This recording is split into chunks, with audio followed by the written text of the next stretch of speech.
Have you ever heard a police radio calling for backup when no officer pressed it? This story begins with a call that came from a radio that was turned off. It was 2:47 a.m. The dispatch room crackled with a message that chilled everyone's spine. "Help me, I'm still in there. I can't get out." But here's the thing.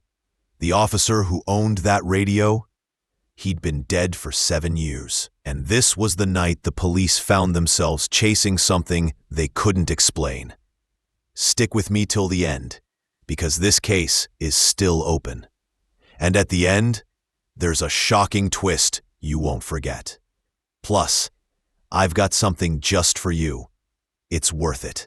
Officer Daniel was on his usual late shift in the quiet town of Marrow Creek. Nothing ever happened here until that call. The radio came to life. "This is Officer Miles. I'm still here, trapped." Daniel froze. Officer Miles? That was impossible. Miles died 7 years ago during a raid at the old Grayson textile factory. His body was never recovered, but the case was closed as a deadly fire accident.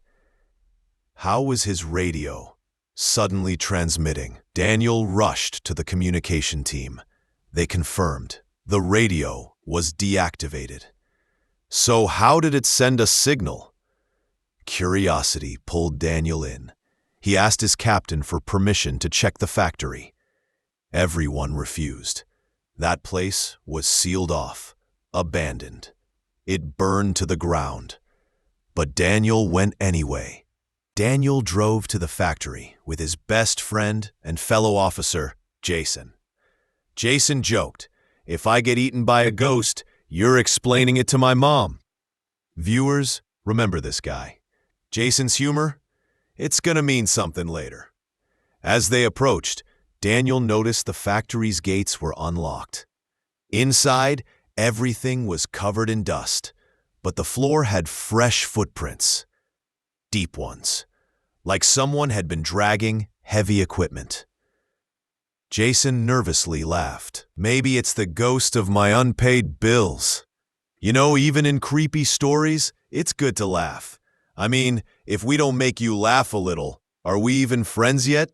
But suddenly, Daniel's radio crackled. "Daniel, come to the basement." But Daniel never said his name on the radio. Who or what knew him? They found the basement door wide open. Inside, it was colder than winter. Jason whispered, "Why do all horror stories lead to the basement? Can we for once go to a Starbucks instead?" Daniel smiled, but his heart raced. They went down. There, they found something that should not exist. Officer Miles's badge, clean, polished, sitting on a table, next to a fresh cup of coffee. Jason picked it up. Dude, is he having coffee breaks in the afterlife now? But then, the lights shut off. A door slammed. The radio screamed, "Get out now! He's here! He's behind you!" Jason turned. Nothing. Daniel turned. Suddenly, a shadow rushed past them, knocking Jason over. Footsteps ran upstairs. They chased it, straight into a dead end. The figure vanished, but Daniel's radio buzzed again. "You're not supposed to find me yet. The surprise is at the end." Back at the station, they checked old reports. Turns out, the Grayson factory wasn't abandoned after the fire. It had a hidden basement used for illegal experiments. The factory was tied to disappearances, missing kids, unsolved murders.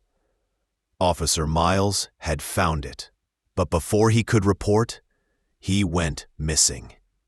The case was quietly buried by high-ranking officials. Daniel realized someone inside the police department didn't want this uncovered. The next night, Daniel got a package on his doorstep. It had no return label, Inside, Officer Miles's original radio, the same one that transmitted the impossible call. There was a note. You're getting close, but remember, some ghosts are still alive. The radio activated again. Daniel, the last piece is waiting at Grayson's East Wing. Daniel went alone this time, but Jason, loyal as ever, followed him secretly. Inside, they found a room that wasn't on any blueprint. It contained thousands of police files, videotapes, missing person records, including a video. The footage showed Officer Miles, alive, 7 years after his death. He wasn't dead. He was held prisoner by corrupt officers running an underground ring. The man behind it all? Daniel's own captain. And suddenly, Daniel heard a voice behind him. You weren't supposed to see that. A masked figure attacked. Jason arrived just in time, fought him off. But as the mask fell, it wasn't the captain. It was someone Daniel didn't expect. It was his own father. Daniel's father was a retired officer. He had faked Officer Miles's death, covered the corruption, and left Daniel clues to test him. He believed only his son could finish what he started.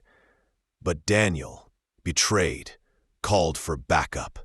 The entire police unit arrived, including the captain. His father whispered, "There's one more surprise for you. The file you're missing, it's about you." He handed Daniel a sealed folder. Inside, Daniel found his own childhood records, proof that he was once abducted by the same ring but rescued in secret by Officer Miles. Miles was Daniel's protector. His father tried to keep Daniel safe by hiding the truth, but his father's crimes caught up to him. Jason, trying to lighten the moment, whispered, "Bro, can we go now? I swear this building has more plot twists than my last relationship." The story made headlines. The Grayson factory was demolished. The underground ring was exposed. Officer Miles was found, alive, barely holding on. He survived. Daniel's father was sentenced, but left one last note. Some stories don't end. They wait for the next chapter. And you, viewer, you've just unlocked the first chapter. But if you want to know what happens next, there's a hidden story in our next video. A surprise I left just for you. Subscribe now. Seriously, it helps us keep telling these real, unsolved stories. It also helps me afford, ghost insurance. Yeah, that's a thing now. Stick with me.